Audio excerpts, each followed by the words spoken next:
creo que hay que tener un nivel de esperanza moderado para entender que el gobierno 25-30 tiene que tener características. Ganar con una mayoría que le permita tener control del Congreso, tener mucha posibilidad de diálogo, porque no es que se va a morir el MAS porque no ganen una elección, o pensar que también puede ganar, no sé, el MAS la elección si es que son 80 candidatos de oposición. La responsabilidad está sobre ellos.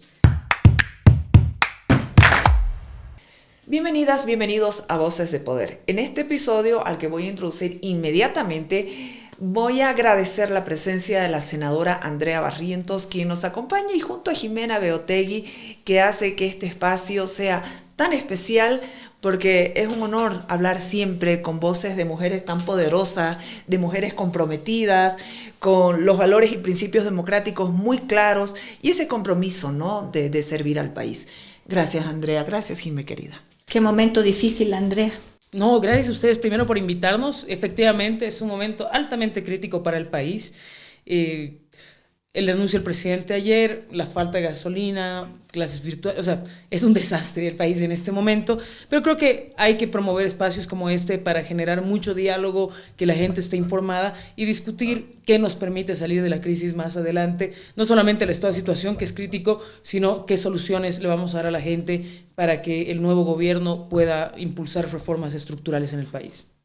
Extra cámaras, hablábamos un poco de esta situación y tú eres joven también. ¿Cómo ves esto de que tengan que volver los chicos a clases virtuales, colegios, universidades? ¿Cómo van a pagar plataformas si las tarjetas de crédito tampoco funcionan? ¿Volver a pandemia? Horrible. Sí, justamente ayer el diputado Jairo Guiteras de Santa Cruz decía, o sea, les faltaba ponernos en cuarentena a estos tipos, ¿no? Creo que es lo que le ha faltado, ¿no? O sea, nos faltaba dar el anuncio. ¿Tu barbijo? Sí. Con los letreros otra vez en todo lado. Mira, creo que perjudica. Las 10 medidas del presidente no son medidas efectivas. Es decir, tú puedes tener una app de la ANH que te diga que el surtidor está más o menos vacío, pero igual no hay gasolina, entonces no te resuelve nada. El hecho de que las clases sean virtuales en las universidades, digamos que ya porque tú siendo un estudiante universitario tienes que tener ciertos mecanismos. En el colegio es una carga esencialmente creo para la mujer, pero también para la familia, es decir, hay papás solteros o hay abuelas que se quedan. Yo he vivido en carne propia, mi hijo estando en clases virtuales, que había abuelitas que, o sea, les costaba un montón en kinder entrar a la plataforma. Es un retroceso porque tienes dos opciones. En una Bolivia, donde no todos tienen celular, donde no todos tienen acceso a internet y donde no hay trabajo, la familia va a tomar dos decisiones. O trabajo y mi hijo no tiene educación, o dejo de trabajar y mi hijo entra a la plataforma. Es un jaque mate para la familia y eso va a generar mayor pobreza. Entonces, me parece que el gobierno no está pensando sus medidas, a pesar de que cada distrital puede determinar. Me parece también que es una decisión que tienen que dejar a los colegios. Es decir, los papás deberían escoger si es que están dispuestos o no. Yo creo que si ahorita preguntas a los papás, en su mayoría te van a decir que no, aunque entiendo que los temas de transporte están muy difíciles.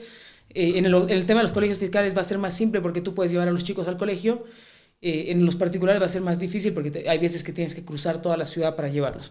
Hay que debatirlo, hay que discutirlo. En todo caso, son medidas parche, no son estructurales. Y lo otro que me parece más importante todavía es, en temas de subvención, dicen no levanto la subvención, pero no hay gasolina. Entonces no sirve de nada la subvención. No, lo mismo el dólar. Lo mismo el dólar, porque hoy día nadie puede comprar dólar a 6.97 y tienes dos opciones. O compras en Binance, en USDT a 11.80, 11.90, o compras en un mercado muy extraño, al librecambista, con suerte, si es que tiene dólares, a 12. Entonces, pensar en un boliviano que hoy esté en 12, porque esa es tu única opción, afecta significativamente a tu economía, porque quiere decir que ha subido 5 bolivianos en relación al tipo de cambio oficial. O sea, es casi el 100%. Creo que esas medidas van a generar una ola de pobreza, lo que genera una ola de violencia, lo que genera una ola de incertidumbre, y el gobierno, lejos de dar respuestas, ha generado caos e incertidumbre. He visto la reacción de la gente. Correr a los mercados, correr a los supermercados, mucha gente llorar porque no tiene cómo comprar. Mucha gente ya ha estado sufriendo, hemos estado sufriendo que el 90% de los productos están más caros. ¿Cómo le hacemos? Ese tema, el impacto psicológico que dan estas medidas, ¿estamos ya los bolivianos como que listos para un shock de medidas donde tengamos que aceptar lo que venga? Yo creo que no estamos en ese momento, pero me da la impresión de que el siguiente gobierno va a empezar con patada voladora. Me parece que es importante asentar las bases de qué va a pasar en el mediano plazo, que es... Yo veo dos escenarios, ambos catastróficos. El primer escenario es, el gobierno hoy día tiene en el Senado, bueno, en diputados hay más créditos, pero en el Senado son 3 créditos. Tiene un crédito de la CAF de 75 millones que tiene que ver con desastres, inundaciones, que se puede aprobar mañana. O sea, mañana digo, el martes, que hemos convocado a los ministros que vayan, ¿no? Van a estar. El segundo es un crédito del Japón, que es casi un regalo, que es un crédito COVID, son 100 millones. Es casi un regalo porque el interés es 2-3%, no genera... Blando. Sí, no, ya, pero ojo que es un crédito de libre disponibilidad. Dice COVID, pero el gobierno lo puede gastar para lo que quiera, ¿no? O sea, pueden comprar café si quieren también. Ay, ojalá que no. Conociendo al gobierno, es un crédito que no nos preocupa porque es un regalo prácticamente del Japón, sí me preocupa en el hecho de que el gobierno no responde a la fiscalización. Y el tercero, que es un crédito del BID que tiene excesivo control, que es de 250 millones, que en su mayoría va a ser destinado para el siguiente gobierno. O sea, ¿cómo funcionan los créditos? Solo para que la gente entienda, yo te digo, préstame 100 pesos, ¿no? Al organismo internacional. El organismo dice, ok, pero yo te desembolso primero el 20%, me cumples la primera etapa y luego te desembolso 40% y luego tienen cláusulas. Es decir, de los 75 millones de la CAF no vamos a recibir el total. Vamos a recibir un 20-30% de ese. Entonces, ¿qué va a hacer el gobierno? El gobierno ha explicado que ellos van a funcionar como una especie de librecambista, ¿no? Ellos van a recibir esos dólares, se van a hacer el cambio a bolivianos, con los bolivianos van a ejecutar en lo que tienen que ejecutar, digamos, 55 millones para resolver el tema de las carreteras en el país, y con lo otro van a pagar gasolina. Pero el gobierno también ha dicho que cada semana gasta 60 millones. Claro. Entonces, el crédito de la CAF no sirve de nada. Porque son 75. Asumamos que nos dan el total, que no va a pasar. Igual nos alcanza para una semana. Pero estamos pues en una situación muy complicada porque ya la falta de carburantes paraliza el país, ¿no? O sea, tienes, el sector agro está en un tiempo de cosecha y si no tenemos también así una dotación de carburantes, diésel, todo eso va a afectar la cosecha, por lo tanto va a haber menos dólares. O sea que al final es una cadena que estamos entrando. ¿Qué va a pasar en las próximas semanas? Eso yo creo que es lo que dice la Jime, esa ansiedad que tienen las personas. Ayer en el Hipermaxi te decían, yo solo te puedo vender a un pollo por familia. Sí, y 1 litro de aceite, ¿no? O sea... Entonces, imagínate a esa familia que ya está sintiendo, mira, se me echó la piel de gallina, porque yo digo, oye, nosotros podemos comprar un pollo, pero hay personas que ni siquiera pueden hacerlo, ¿no? Entonces, no estamos pensando en todos los impactos de estas medidas, o sea, hablar de criptos para comprar momentáneamente carburantes. ¿Cuánto va a durar esta situación? Mira, yo no creo, no hay una solución estructural en el corto plazo. Es decir, Bolivia necesita, para finalizar el año, son 5.000 millones de dólares que el gobierno no tiene ni puede conseguir. Entiendo que tampoco han sido capaces de resolver con el tema del litio. No lo tienen porque no generan condiciones. Es decir, el presidente ha anunciado abrir no sé cuántas empresas porque está en un modo campaña, empresas deficitarias, porque no te generan nada, tienes que hacer inversiones grandes. Pero lo escuchaba a Samuel justamente ayer hablar del estaño. He estado yo en Europa viendo la elección en Alemania hace un par de semanas. Obviamente hay mucha preocupación en la Unión Europea por la guerra con Trump. Hay todo un tema. Pero yo decía, la guerra en Bolivia, al final del día, es una oportunidad. Es decir, Bolivia tiene una gran producción de estaño. Nos hemos hecho millonarios, bueno, 13 se han hecho millonarios a costa del estaño boliviano, pero es una posibilidad para el país. Explicaba el Samuel en su entrevista que lo que ha evitado que tengamos ingreso es que el Evo ha sacado un decreto que obliga a cualquier minero que produce estaño a venderle a la refinería en Vinto. Entonces, y eso es una cosa que no tiene inversión, que se ha creado hace más de 50 años, que no funciona. Pero si tú piensas que si alguna inversión se puede hacer a través de una APP o a través del Estado, en invertir fuerte en estaño para que eso se exporte, tienes, a diferencia del litio, 3-1. El estaño hoy día está generando 3 veces más que el litio, ¿no? Eso es un dato comprobado. Puede Bolivia apostar por la producción de estaño, apostar por la producción de plata, y lo que sí o sí hay que hacer es ver el oro. Cada año Bolivia pierde $1.000 millones por el oro ilegal que va saliendo del país. Claro. Entonces, tienes opciones. Es decir, el gobierno hoy cree que vamos a tener una lluvia de plata como tuvimos en el tiempo de Evo Morales con el gas y la bonanza que él despilfarró. No va a pasar, pero sí hay opciones que puedes ver que el MAS no lo va a ver. El MAS no está hecho para eso, no tienen cabeza de empresario, no tienen cabeza de economista. Necesitamos un gobierno que conozca que hay esas opciones para empezar a trabajar en ese sentido. No hay por qué rifar el oro, no hay por qué rifar el estaño, trabajemos en base a lo que tenemos. Ahora, eso es una solución mediano plazo, no resuelve el problema de hoy día que tú dices de las familias. Creo que lo que no debe hacer la gente es entrar en la crisis y la desesperación, ¿no? Esta mañana yo tenía 1 millón de mensajes en el teléfono y digo, pero con calma, ¿no? O sea, ayer mi mamá me decía, aprueben esos créditos. Y decía, pero mamá... Claro, porque el discurso del gobierno es que les deja la responsabilidad al Congreso. Son ustedes los que están poniendo las trabas. Son ustedes los malos de la película, en pocas palabras. Esa es la narrativa que utiliza. Bueno, pero no alcanza. O sea, claro, no es suficiente. Son medidas, como tú dices, ya estructurales que hay que tomar. Nuestro país necesita pensar minería y agro, ¿no? Y retomar esas fuentes de exportación. Estamos volvernos un país exportador. ¿Cómo ves esto de que limitan la exportación de carne, de soya, para, según ellos, controlar que no haya desabastecimiento interno? Mira, yo tengo dos posiciones respecto al tema carne. Primero, en el tema del agro, tú has tocado un tema que quisiera retomar. No solamente no va a haber exportaciones, va a haber crisis alimentaria. Si en época de cosecha los productores no tienen todo a su disposición para generar, mañana no hay arroz, que ya lo hemos vivido el año pasado, no vamos a tener soya, las vacas no van a tener que comer, o sea, es complejo. Complejo además porque tienes un boom del café y un boom del cacao. Y todos nuestros productores necesitan gasolina para una cosa tan fácil que es agarrar su podadora, digamos. O sea, así de básico es. Yo lo veo complejo, muy complejo, porque va a generar una crisis alimentaria que no se está discutiendo en el país, que te agradezco que lo pongas sobre la mesa porque es importante verlo. Lo otro, respecto a las exportaciones, sobre todo de carne, yo tengo una posición encontrada. Entiendo que hoy día Bolivia ha generado un nivel de carne tan importante que nos permite que China sea un gran comprador para nosotros y que eso nos trae dólares. Pero también he visto, porque yo soy amante de hacer parrillada, me encanta, compro carne cada semana, pero además soy obsesionada, ¿no? Me gusta la maduración de la carne, o sea, compro desde la carne más básica, que es para hacer mi carne molida con mi fideo, y compro carne premium.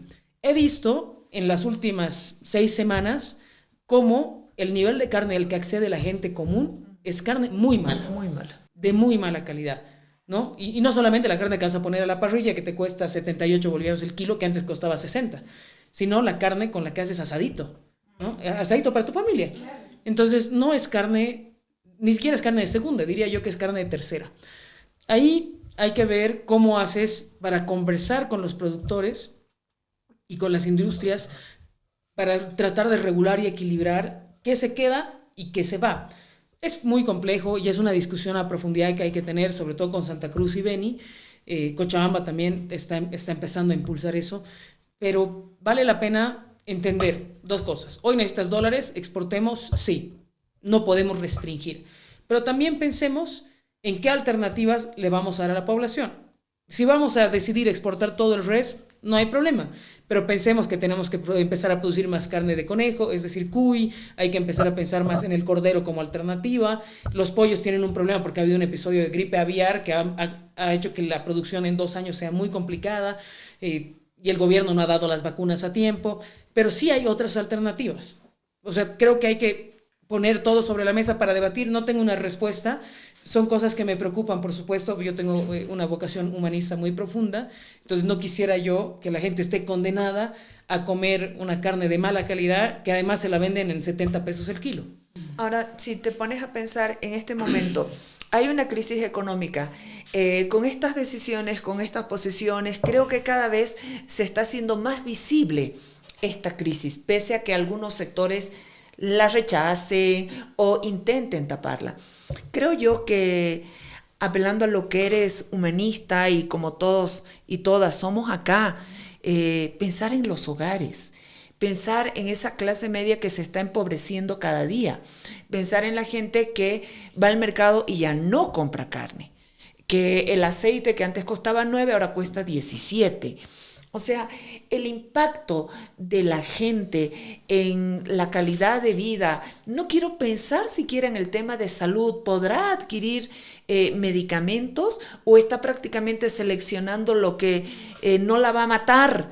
Entonces, a ver, complementando lo que dice la Jime, y no estamos realmente en un camino a lo que veíamos lejano, pero Venezuela, donde la gente tiene que comprar los alimentos dosificados, las medicinas te van a dar ciertas medicinas algún día del mes. No estamos yendo a eso. Estuve yo con Leopoldo López hace año y medio en Costa Rica, tuve una conversación y bueno, yo le decía, los escenarios son distintos, Bolivia tiene una vocación de protesta más fuerte, no hay una militar, o sea, el gobierno no controla las Fuerzas Armadas, y él, estábamos sentados, ¿no? Y me dice, Andrea, deja de pensar que no es tu futuro. O sea, los bolivianos tienen un problema de negación, me dice. ¿No? Vean ustedes que esto va a pasar. Es una receta. Nosotros veíamos Nicaragua y Cuba y decíamos, no, nunca Venezuela, peor que ellos ya estamos. Dejen de negar, asuman, tomen acciones. Ya. Entonces, ahí me dejó, y claro, luego fuimos conversando, varias cosas que han ido pasando, y efectivamente creo que tienes razón, estamos apuntando a lo que es Venezuela. Me preocupa mucho la elección, tengo que ser sincera, porque comparto plenamente tus preocupaciones, creo que tienes razón, la gente ya no tiene acceso a la salud, eso es un privilegio, tener acceso a la salud, no se va a resolver. ¿Qué es lo único que puede resolver? Cambiar el modelo. ¿El MAS va a cambiar el modelo? Imposible. ¿Andrónico va a cambiar el modelo? No. ¿Qué me preocupa a mí como ciudadana? Me preocupa que tienes un Manfred que es totalmente funcional al gobierno, tienes a la unidad que no está todavía 100% consolidada, están Tuto y Samuel que van a pagar la encuesta, se está sumando cada quien gente, vamos a trabajarlo, pero yo los exhorto a ambos a que asuma el perdedor de esa encuesta, así sea por 0.5, que el otro es el candidato. O sea, entiendo el margen de error, entiendo tu corazón, entiendo tus aspiraciones, pero hoy día no es momento para la aspiración personal, es momento para pensar país. Creo que tanto Tuto como Samuel son personas idóneas para hacer eso, porque además tienen todo el equipo de la oposición listos para impulsar y hacer campaña. O sea, yo tengo ya mis poleras listas, armado, estoy lista para campañar, así no sé absolutamente nada, porque me interesa que saquemos al MAS del gobierno, ¿no? Lo mismo decía Branco, yo digo, o sea, Branco, deja de darle palo pues a la oposición, si quieres sacar al MAS, anda, peleate con Evo. Creo que ahí, como bolivianos, hay que exigir al bloque de unidad que consolide su candidato único y apoyar a quien sea que esté en esa línea. A mí, si me preguntas, prefiero Samuel, pero voy a hacer campaña por Tuto si Tuto gana, ¿no? Quien sea que gane la unidad, yo voy a apoyar. En el otro lado está Evo Arce Andrónico. Arce no va a dejar que Evo corra, la única opción parece que va a ser Andrónico, pero lo que más me preocupa a mí es, tienes un chi que está jalando voto del MAS, pero ¿qué va a hacer la gente que históricamente ha votado por el MAS si tiene a cualquier candidato a oposición versus Andrónico en la cabina de votación? Ojalá no crean que tener 35 años es esperanza, porque no es, porque vienes del mismo modelo corrupto, prebendal, clientelar. Con la Jime en varios programas hemos tocado este tema de, parecería que los actuales candidatos del bloque de unidad, que es Samuel y Tuto, los visibles ahora, no están llegando, pero a todos los bolivianos y bolivianas, ¿no? Me parecería que siguen hablando primero a un grupo que ya está convertido, que ya sabe quién es el culpable y toda la situación, ¿no? Pero no se están acercando a esas grandes mayorías que hoy día estamos hablando, que no tienen alimentación, que tienen debilidades, que tienen miedo de perder su trabajo, que sus ingresos han bajado, el asalariado hoy en día tiene 30, 40% menos de su valor adquisitivo. ¿Por qué no están hablando a la población? O sea, seguimos atacando al modelo cuando ya sabemos que está muerto el modelo y no llegamos a penetrar ese tejido social boliviano que necesita esperanza. Mira, yo lo he visto al Samuel mucho más cerca de sectores populares que al Tuto, aunque los he visto ambos en hacer sus esfuerzos. Es bien difícil porque lo más complejo es que tú no son eso. Entonces, ¿cómo llegas donde no eres? Hay muchas limitantes, a pesar de que puedes hacer todo el esfuerzo de campaña de estar y trabajar. Creo que ambos están trabajando en esas líneas para poder penetrar, pero para mí hay una disyuntiva de origen que tiene que ver.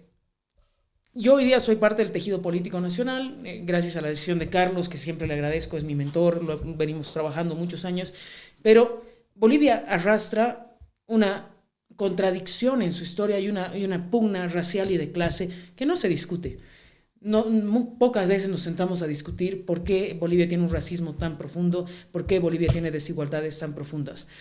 Creo que han habido dos momentos clave en la historia que han permitido que podamos darle un vuelco a lo que ha pasado. El 52 con Víctor Paz, después el MAS de Evo Morales. No porque Evo sea un rey, sino porque había condiciones objetivas que nos han permitido generar ese cambio. O sea, desde los 90 había un pedido histórico de reivindicación de pueblos indígenas, de clases populares, del sector campesino, que exigía ese cambio. Eso pasó, pero ha sido como un maquillaje, ¿no? Ha sido un maquillaje que no ha permitido, más allá de que haya gente de cualquier estrato hoy día en el Parlamento, en lo profundo no hay indígenas en lugares de toma de decisión, no hay políticas que hayan profundizado, por ejemplo, el deslinde jurisdiccional o que hayan mejorado la vida de los pueblos indígenas o de los sectores campesinos o de las áreas rurales del país. Esa contradicción que no se discute me parece que es la clave para entender cómo debe ganar la oposición. No mañana, porque el gobierno 25-30 es un gobierno de transición. Ya no nos alcanza para construir alternativa. Pero sí creo que durante el 25-30 tenemos que construir alternativa. Y esa alternativa ya no la van a construir ni Carlos, ni Tuto, ni Samuel. La vamos a construir nosotros. Nosotros estamos trabajando a profundidad en un proyecto desde Cochabamba, justamente pensando en las contradicciones del país, en esas diferencias, en acercarnos a la gente y resolver esos problemas estructurales de la patria que sí son económicos, tienen que ver con economía, pero son sociológicos en el fondo. Hay que resolverlo. Y en un mundo donde hoy día hay una polarización y una radicalización de posiciones altamente conservadoras de izquierda y de derecha, creo que apostar por el centro siempre va a ser la mejor opción, apostar por el humanismo. Hay mucho que discutir en ese sentido, hay que trabajarlo, pero creo que hay que tener un nivel de esperanza moderado para entender que el gobierno 25-30 tiene que tener características: ganar con una mayoría que le permita tener control del Congreso, tener mucha posibilidad de diálogo, porque no es que se va a morir el MAS porque no ganen una elección, o pensar que también puede ganar el MAS la elección si es que son 80 candidatos de oposición. La responsabilidad está sobre ellos, y si la hacen así de nuevo, tendrán que cargar el peso de la historia de que la hicieron mal, ¿no? Porque yo siempre digo, el 19 perdimos porque el brillante de Óscar Ortiz no bajó su candidatura y con ese 4% nos fregó la elección. O sea, le ayudó a Evo a hacer fraude, ¿no? Le ayudó a Evo a hacer fraude con 4%. 4% te arruina una elección. Entonces, espero yo tengan la sensatez de promover un solo candidato. Espero que Manfred entienda que no es su momento y que tiene que bajarse. Y espero que sean Tuto o Samuel tengan apertura para gobernar, incluyendo a todos los bolivianos y entendiendo que hay que bajarle al ego y poner primero al país, y eso es muy difícil en política, yo lo veo, es sumamente difícil. Y lo otro tiene que ver con la renovación. Nosotros estamos impacientes, ¿no? La veo a la Luisa en full campaña, yo le dije al Carlos en su momento, ojalá sea yo tu opción de renovación, yo quiero correr. Estamos ahí, listos, vamos, ¿no? José Manuel, Samantha, Rory, estamos listos para correr. Nos han dicho, no, un cachito chicos, ¿no? Así, tranquilos, está bien, entiendo, pero mañana no solamente seremos nosotros, espero haya 80 jóvenes más por detrás para renovar el país. Hay que renovar la política nacional, hay que darle un aire nuevo, hay que discutir nuevas ideas. Y eso, por supuesto, no es la discusión de hoy día, que la discusión de hoy día es crisis, ausencia, una psicosis colectiva, ¿no? Esa es la discusión de hoy. Pero mañana, o sea, preparémonos hoy para discutir eso del mañana, que es la solución real a los problemas de la patria, si queremos una patria distinta para quienes hoy tienen 5, 10, 15 años. Ahora, en la oposición yo he visto que está el bloque de Unidad Democrática Opositora. Tú dices, enfoquémonos más en centro. Manfred Reyes Villa ha marcado una distancia considerable de la oposición.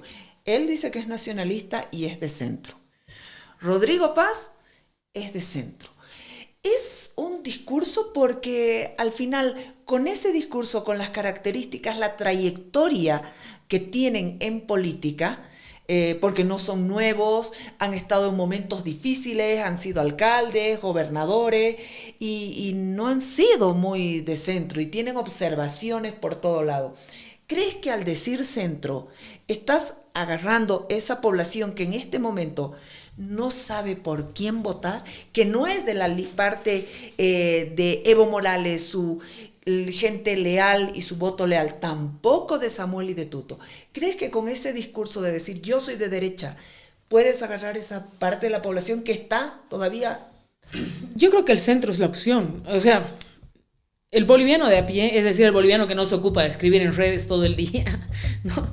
Ese boliviano que tiene que salir y laburar, quiere una opción moderada, ¿no? O sea, quiere una opción moderada porque no le interesa la política. O sea, le vale quién está. Necesita trabajo, necesita estabilidad, necesita que sus hijos tengan educación y quiere salud. Eso quiere un boliviano común. Yo comparto contigo, Manfred. Manfred no tiene nada de centro, digamos, ¿no? A mí me sale bigote antes de que él sea centro. Sí, absolutamente. No, él no es de centro. Con Rodrigo, bueno, yo creo que Rodrigo tiene una corriente de izquierda muy marcada en su vida familiar, en su formación. Yo tengo el más alto concepto de Rodrigo, venimos trabajando 5 años con mucho compañerismo. Creo que es un político sano, Rodrigo. Y además muy político, ¿no? Siempre sensato, escurridizo, ¿no? Tiene mucho juego de cintura.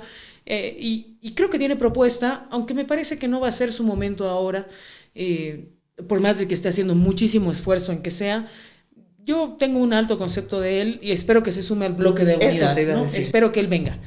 Ahora, ¿por qué, Andrea, ustedes que han ido formando en todos estos años un liderazgo político interesante, mujeres como tú, como Toribia Lero, Luciana, no han estado realmente...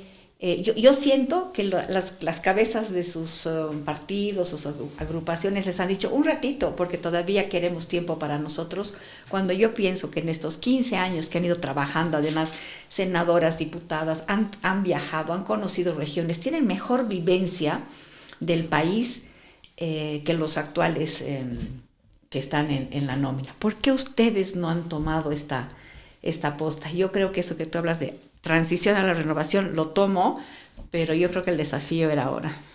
Yo inicialmente pensé que sí, Jimé. Mira, yo le dije a Carlos que él tenía 3 opciones, ya lo he dicho varias veces. Él tenía la opción de ser el articulador de la unidad, ser el candidato o poner su candidato. Entonces yo le dije, si tú vas a poner candidato, estoy lista, ¿no? Te pondrás mi cara en tu polera, digamos, ¿no? Estarás listo para hacer campaña conmigo. Él tomó la decisión de que iba a ser el articulador de la unidad, ¿no? Que no iba a poner un candidato o una candidata. Entonces, después de mucho pensar, porque es una cosa que te frustra, ¿no? Porque vienes de reventarte todos los días. En mi caso particular, no sé las demás, pero yo tengo un montón de juicios que me ha hecho el gobierno. Mientras más contestatario eres, tienes que pelear más, atacan a tu familia de la manera más baja. La gente siempre... Es muy complicado hacer política, más siendo mujer joven, peor que para Toribia, digamos, que es indígena. Es bien complejo. Yo creo que... O sea, yo siempre he pensado, si Andrónico es el candidato el más, seré yo la candidata de oposición, o será la Luisa, o la Toribia, o la Cecilia, pero estamos ahí, o sea, tienes la reserva lista para salir a competir. Pero hay una cosa en política que es mucho más técnica. Para que tú puedas ser un candidato ganador, el país te tiene que conocer, ¿no? Cuando tú mides...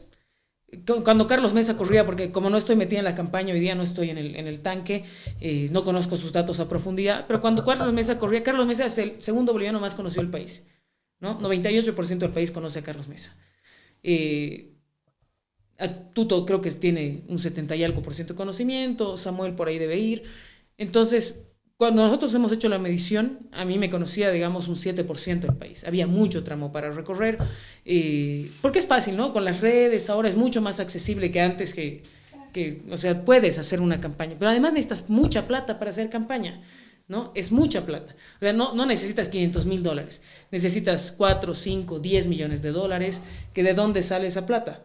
No, obviamente tienes padrinos, hay gente que te apuesta, que te ponen de a $1,000, de a 100,000 y vas juntando, ¿no? Es como hacer un chanchito, o eres el Samuel que tiene mucha plata y ahí le metes. Creo que esas son limitantes a considerar importantes para quien quiera hacer. No es una cosa de voluntad, o sea, yo sé que Carlos cree mucho en mí, hemos ido formando un liderazgo, me ha dado todas las oportunidades. En mi caso sí te puedo decir que a mí Carlos me ha dado toma de decisión. Él me la ha dado. Él me ha hecho jefa de bancada a mis 30 años, de la bancada más importante de oposición en la historia democrática del país. Me ha permitido conducir partido. Yo he sido dirección nacional, dirección departamental. He sido absolutamente todo en comunidad ciudadana. Y hemos formado un liderazgo. O sea, me ha costado. Mientras más te conocen, más te atacan. Está bien, pero al mismo tiempo creo que hay que siempre entender la parte técnica de la política, que no es una cosa que se venda. Y además entender que primero está el país. Yo quiero ser presidente del país, es lo que sí quiero, pero sé que hoy día mi ambición no importa, importa el país. Y para que el país esté en el lugar que necesitamos que esté, hay que sacar al MAS como sea, hay que sacarlos vía democrática, hay que sacarlos sí o sí, y hay que darle todo el apoyo a quien sea que esté gobernando 25-30. Creo que ese es el momento histórico que estamos viendo, no es lo que quisiéramos todos, pero es lo que hay. A 30 años de la plataforma de Beijing te dicen que una parte de la ruta de trabajo es que no hay democracia sin mujeres, ¿no? Yo creo que ahí sí hemos tenido un avance y yo creo que hay ya estos líderes y lideresas como tú que están trabajando en eso y es algo que no debería frenarse, ¿no? Más bien debería impulsar. ¿Hay alguna forma legalmente en nuestro país, digamos, en otros lugares del mundo puedes pedir donaciones, aportes para los candidatos? Así digamos que ustedes todos jóvenes harían otro bloque de unidad y se podrían hacer aportes. Se puede hacer, ¿no? La cosa es que no hay siglas. Entonces el problema fundamental hoy día son las siglas, pero que además vas a seguir dividiendo el bloque opositor de alguna forma. Tal vez no para hoy, pero... No, para el futuro. O sea, cuando yo les decía estamos gestando una alternativa, es... Porque yo creo, yo vengo de una familia donde he tenido las dos cosas. Mi papá era taxista, o sea, mi papá en un tiempo vendía hamburguesas, luego era taxista, y mamá es una abogada muy exitosa en Cochabamba, entonces he visto las dos realidades. Mi papá ha muerto en la pobreza, con la suerte de que hemos podido meterlo a la caja con mi hermano, pero él ha muerto pobre, en un cuarto en alquiler, en la pobreza extrema. Y mi mamá nos ha dado todas las oportunidades del mundo, nos ha permitido salir afuera, nos ha permitido estudiar en colegio y en universidad privada, mía y mi hermano. O sea, he vivido esas dos Bolivias, ¿no? He vivido el campo, he conocido. Entonces, creo que ahí mi vivencia y además la gran formación humanística que me han dado mis abuelos y mis papás, sobre todo mi mamá, me ha permitido entender el país. Yo creo que tiene que haber una inclusión profunda de la mujer y de los jóvenes. Creo en eso. Creo que además hay que entender las desigualdades para trabajarlas y recomponerlas. Creo que la Bolivia del futuro tiene que ser una Bolivia que se sostenga en el desarrollo humano. Mi objetivo, porque es un objetivo que nos hemos trazado, que he conversado con mi familia a fondo, es vamos a construir esa alternativa. Y la estamos construyendo en Cochabamba. O sea, es algo que estamos trabajando desde ya, porque si no hay esa construcción, nunca vamos a hacer gobierno. Al MAS le tomó 13 años. O sea, no va a ser de la noche a la mañana. Hay que hacerlo. Lo estamos trabajando, lo estamos impulsando y ojalá eso se consolide en los próximos años. Ahora, mañana, ¿qué va a pasar? El gobierno la tiene muy difícil. No hay plata. No hay plata. Yo creo en los 100 días del Samuel, le creo, ¿no? Espero que los cumpla. Pero sé que va a ser muy complicado.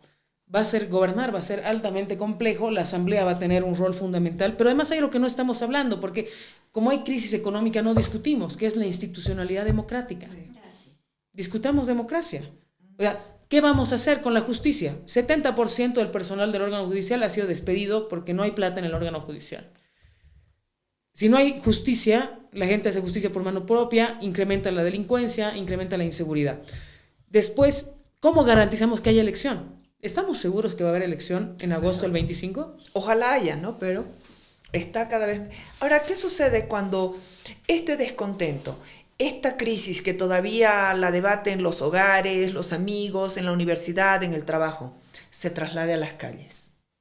O sea, vamos a tener un escenario político que de alguna manera va a dificultar un proceso electoral con transparencia, un proceso electoral que al órgano electoral plurinacional le permita hacer un trabajo por lo menos responsable, serio en esto. ¿Qué va a pasar si ese descontento que hoy lo estamos viendo se traslada a las calles? No solo la sociedad civil, ya hemos visto mineros en las calles, ya hemos visto gente del agro en las calles, los choferes. El conflicto de la tarifa del transporte público que nos pega absolutamente a todos se traslada a las calles. ¿En qué escenario, qué Bolivia vamos a tener de aquí a 2 semanas? Yo veo un escenario muy catastrófico para el país, pero creo que ahí la oposición tiene que tener la virtud de poder diferenciarse de la guerra que se ha generado el MAS, ¿no? Esto no es casual. Cuando nosotros discutíamos el otro día en el Senado meter créditos, mi posición es metámoslos y que venga el ministro y discutamos. Y hay que reventarlo, pues, para que dé la cara. Yo no tengo problema en aprobar créditos, les soy honesto. O sea, si yo tengo que aprobarlos, los voy a aprobar. Pero ojo, que me digan qué se está gastando cada centavo. Porque así darle carta libre, no, imposible. Pero sí creo que hay que discutirlo. Hoy día, Comunidad Ciudadana juega un rol importante, a pesar de que hay mucha fragmentación dentro de la bancada. Y creo que hay gente que no le da la importancia a eso dentro del Parlamento. Hay que discutir muchísimas cosas, hay que diferenciarse, pero la calle está ahí, ¿no? El Rodrigo decía ayer, nos van a sacar a puntazos de acá. Creo que es una posibilidad, aunque me parece tonto cuando hoy estamos a marzo y falta tan poco para un proceso electoral. Si, es decir, si Arce renuncia, ¿le va a admitir la renuncia al Congreso Arce? No sé, digamos, ¿no? O sea, creo que en el escenario está la pelea del MAS, que perjudica profundamente al país, la falta de plata, pero también una sociedad que ya está harta. Aquí hay una crisis política y una crisis económica, pero yo sinceramente cuando escucho las propuestas y todo eso me parece que le falta todavía mucha profundidad, porque no estamos llegando a hablar de cómo vamos a luchar contra la pobreza, de cómo vamos a trabajar en lo que tú estás diciendo justamente, es esa seguridad alimentaria para el país. No estamos hablando, no se escuchan propuestas de educación, no se escucha propuestas de salud, ¿no? O sea, no creo que todavía los candidatos pueden decir 100 días, que el otro va a llamar a su mejor amigo del Fondo Monetario, lo que sea, pero no estamos profundizando lo que tú has mencionado, esa realidad, ese debate que tiene que haber entre los bolivianos, porque yo creo que realmente hemos llegado a un agotamiento del modelo perfecto, pero ahora tenemos que empezar a discutir cómo va a ser esa nueva Bolivia. ¿Va a ser incluyente?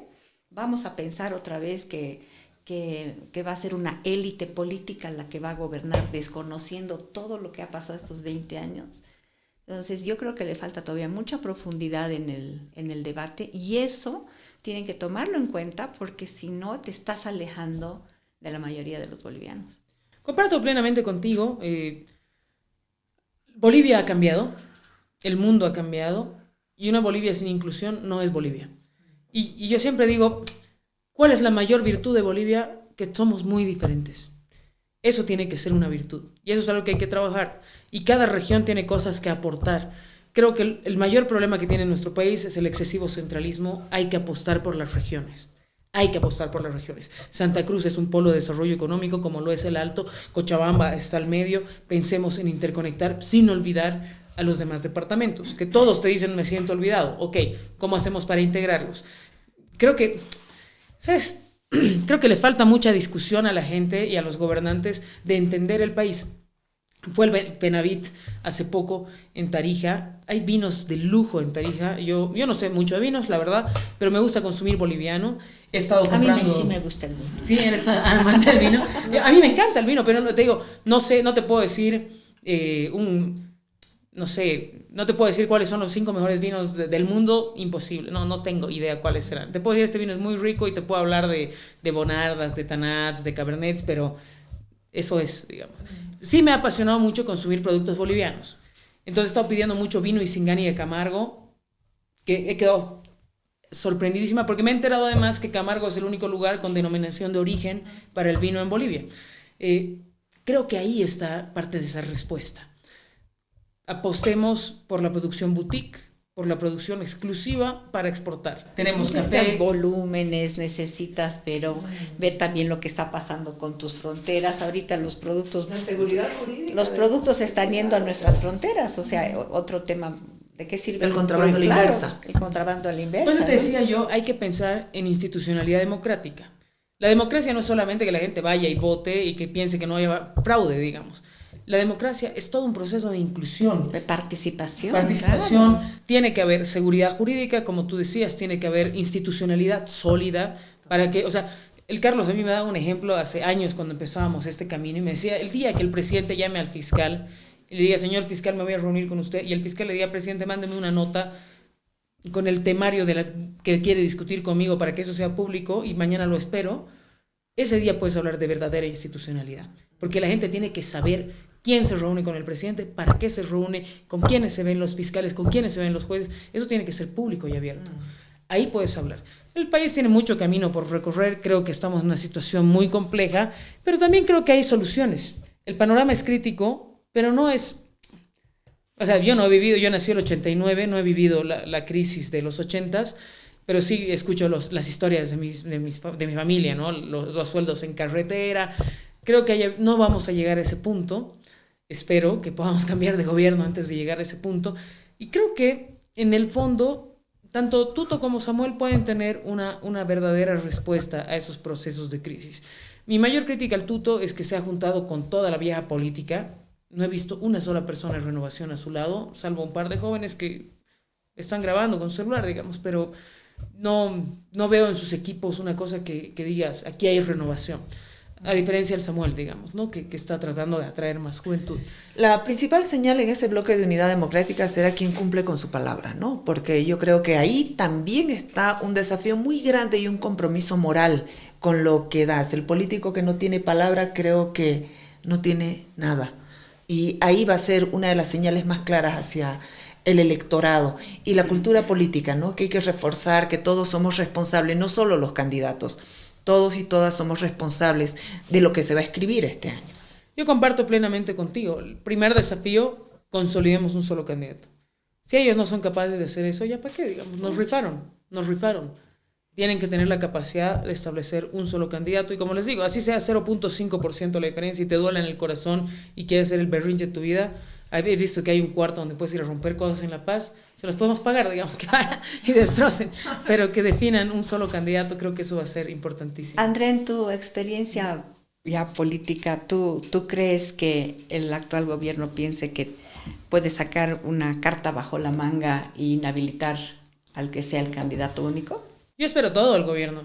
Todo. O sea... ¿Para qué preguntar? Todo. ¿Para qué preguntar? No. ¿Para qué preguntar?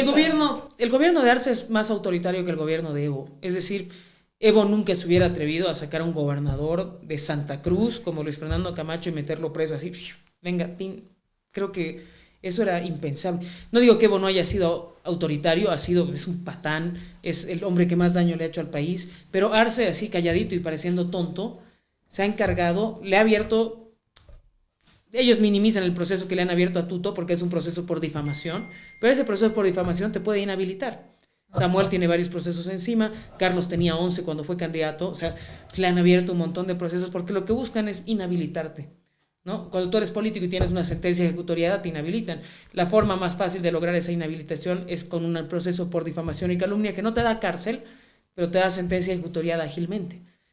Entonces ahí estaríamos como Venezuela, Nicaragua y duda, Cuba, con un candidato único y no precisamente el que refleje la oposición.